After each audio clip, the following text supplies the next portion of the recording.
talk about that a little later. It's not merely because the national lectures are being organized to mark 20 years of CMS as an independent national research body, but more importantly because these talks are on neglected aspects. Prof.Jayati Ghosh and Dr. C.P. Chandrasekhar, I don't know how many of you read, I'm one of the ardent readers, writings over these years are a good example of what is analyzing and envisioning is all about. This is not about number crunching. This is neither putting together few research findings. Their writings are full of insights and perspectives, often reminding missing links in our priorities for a more equitable and inclusive strategies. I am also reminded a very old friend of mine, Professor Everett Rogers, author of Diffusion of Innovations Theory globally, very well known. He and may I request Dr. Rudra Mukherjee, the Director of Library, to say welcome.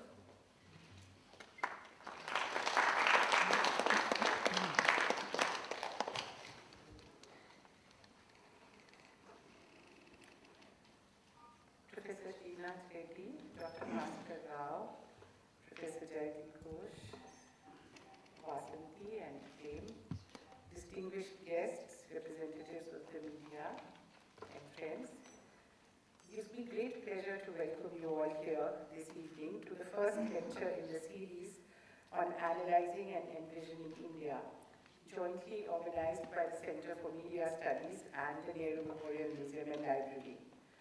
The proposal for a partnership was initiated by the Center for Media Studies. More and more getting influenced by what happens on television, by the electronic media, we have no record, no consistent record of what actually is happening in our television media. Even Doordarshan does not record, does not keep a consistent record of even its national news, either in Hindi or English or any other languages. I could not believe this when I discovered it. I thought there must be a national policy in place. I thought that our wonderful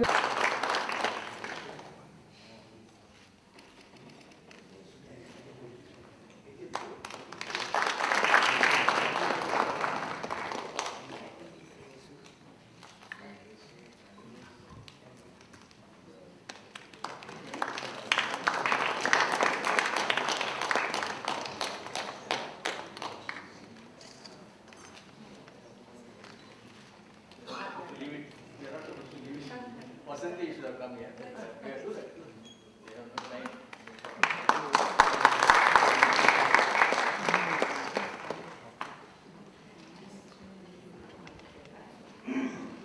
Thank you, Amdullah. That she has now. She is also Executive Secretary of the International Development Economics Associates,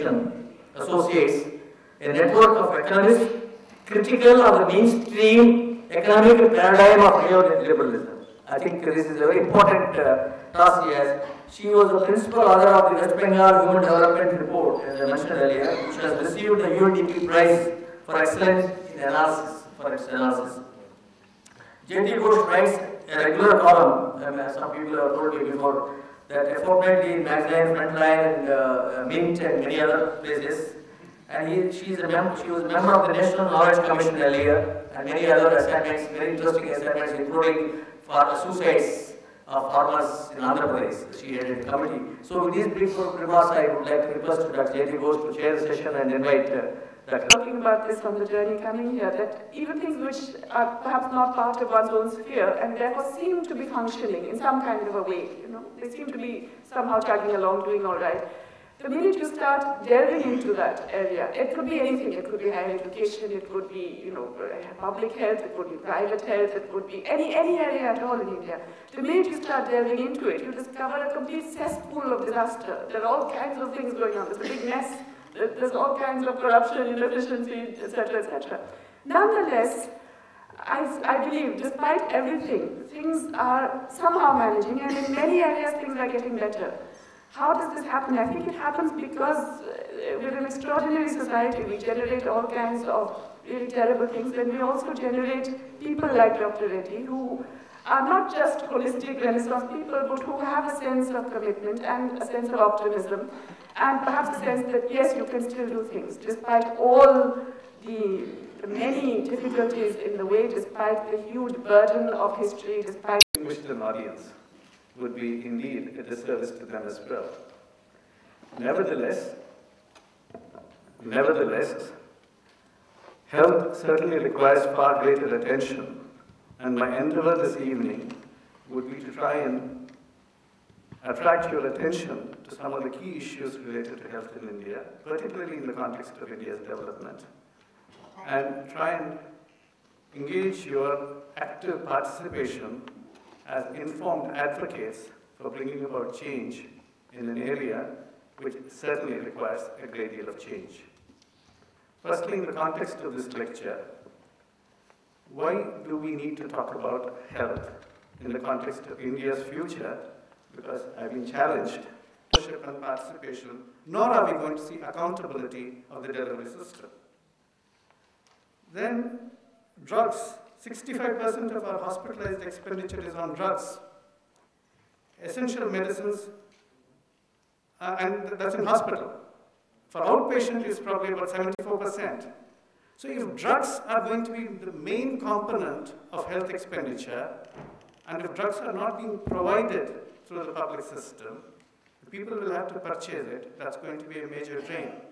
Though we produce a large number of generics, still the margin between production cost and the sale price is still very high. And therefore, there has to be a price control mechanism, at least of essential drugs. And they have to be the Jan Aushadhis and the public dispensaries that are available throughout the land so that we can actually manage to get drugs to reach the people who need them at an affordable price. So we need a comprehensive drug price control and implementation of rational pharmaceutical and vaccine policies. We